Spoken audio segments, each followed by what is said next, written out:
Et Blanche-Neige, c'est quand même intéressant la trajectoire de cette jeune fille, complètement abandonnée, humiliée, rejetée.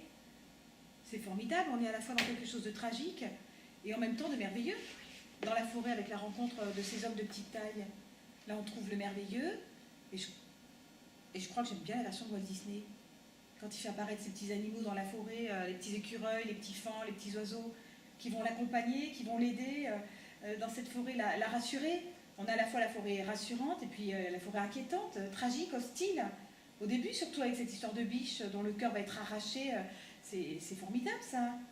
C'est incroyable quand même comme on oublie le courage qu'a eu ce personnage de ne jamais perdre espoir.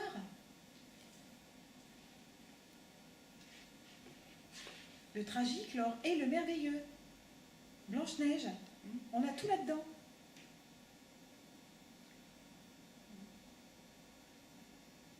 Mais dis quand même pas que tu la trouves courageuse. Agnès, c'est quand même l'héroïne la plus passive de tous les contes de fées, enfin. Je veux dire, on l'emmène dans la forêt pour la tuer, mais on la tue pas, mais elle se défend pas. Ensuite, elle se retrouve dans la maison des nains qui lui demandent de faire leur ménage, leur repas, laver leurs chaussettes, et puis elle est contente. Elle croque une pomme empoisonnée par une vieille sorcière qu'elle laisse bêtement rentrer chez elle. Elle meurt. Ensuite, elle se fait ressusciter par un prince charmant qui tombe amoureux d'elle, morte. Elle l'épouse, non pas parce qu'elle est amoureuse de lui, mais uniquement parce que c'est un prince. Attends, excuse-moi Agnès.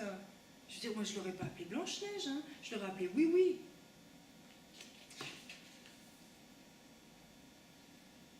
C'est dommage parce que tu aurais pu... Non, non.